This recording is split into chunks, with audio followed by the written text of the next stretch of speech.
अस्सलामुअलैकुम दोस्तों, मेरा नाम है हसन आरिफ। पिछले साल यानी 2022 में बारिशों, सैलाबों और ग्लेशियर्स के पिघलने की वजह से पाकिस्तान के 33 मिलियन लोगों को नुकसान हुआ और $30 बिलियन का इंफ्रास्ट्रक्चर तबाह हो गया। इसलिए हम लेकर आए हैं ये नई सीरीज जिसमें हम इस पूरी कायनात की सबसे इम्पॉर्टेंट चीज़ की प्रॉब्लम्स को समझेंगे, यानी पानी की प्रॉब्लम्स को समझेंगे। तो आइए शुरू करते हैं। लाहौर में बारिश थमे 9 घंटे से भी ज़्यादा वक्त गुजर गया है, लेकिन पानी ना निकाला जा सका। बारिश ने तबाही मचा दी है। आंधी और तूफान से कई मकामात पर दरख्त गिर गए। कई शहरों में आंधी और तूफान नाक़िस इंतजामात बन गए बवाले जान। बारिश की वजह से यहाँ के जो बाजार और गलियाँ हैं वो नदी नालों का मंजर पेश कर रही हैं। पानी में करंट होने की वजह से नौजवान को उठाया तक न जा सका। मुतवफ़्फ़ी की लाश 1 घंटे तक पानी में पड़ी रही।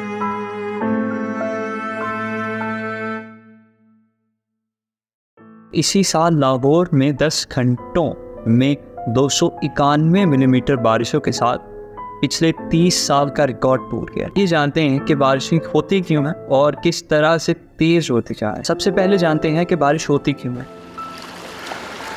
सूरज की गर्मी ज़मीन के पानी को गर्म करती है। ये पानी गर्म होकर भाप बन जाता है, यानी इवेपोरेशन होती है।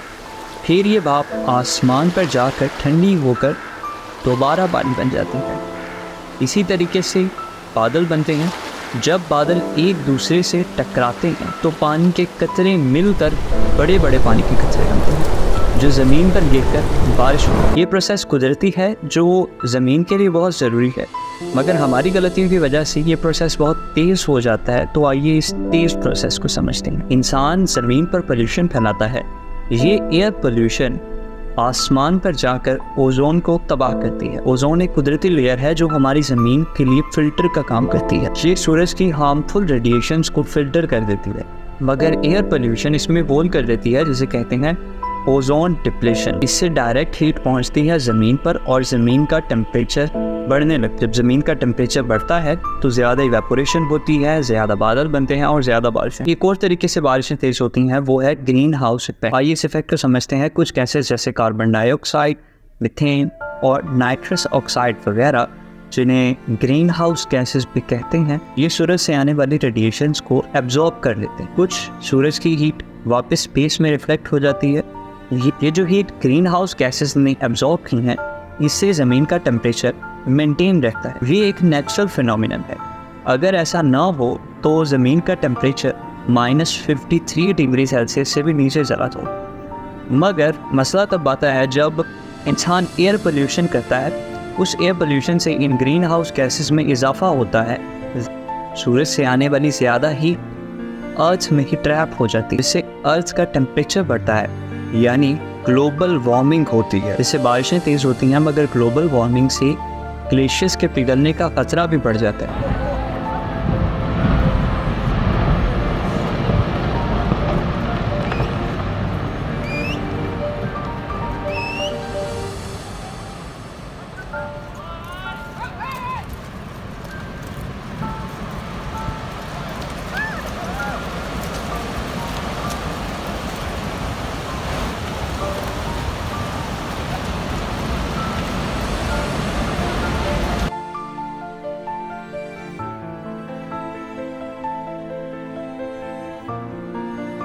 अगर आपको ये वीडियो पसंद आ रही है तो इस वीडियो को लाइक और शेयर करना मत भूलिएगा।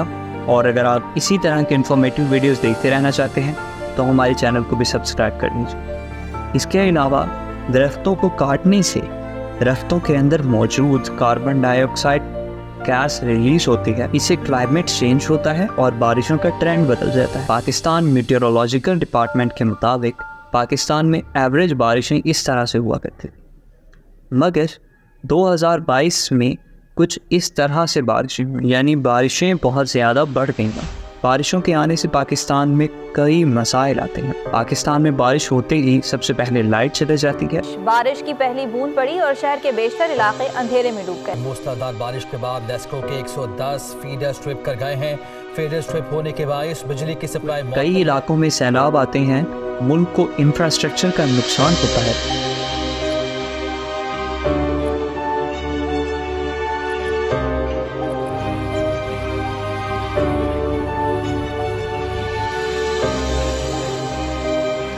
ऊपर से आप हमारे सीवेज सिस्टम को तो जानते ही हैं, पानी कई घंटों तक गलियों और सड़कों पर। इसकी वजह है कि ये बहुत लंबा टॉपिक है, तो इसी सीरीज़ में किसी और वीडियो में इसे डिस्कस ज़रूर करेंगे। आज के इस वीडियो में इतना ही, मिलते हैं अगली वीडियो में, तब तक के लिए अल्लाह हाफ़िज़। पाकिस्तान जिंदाबाद।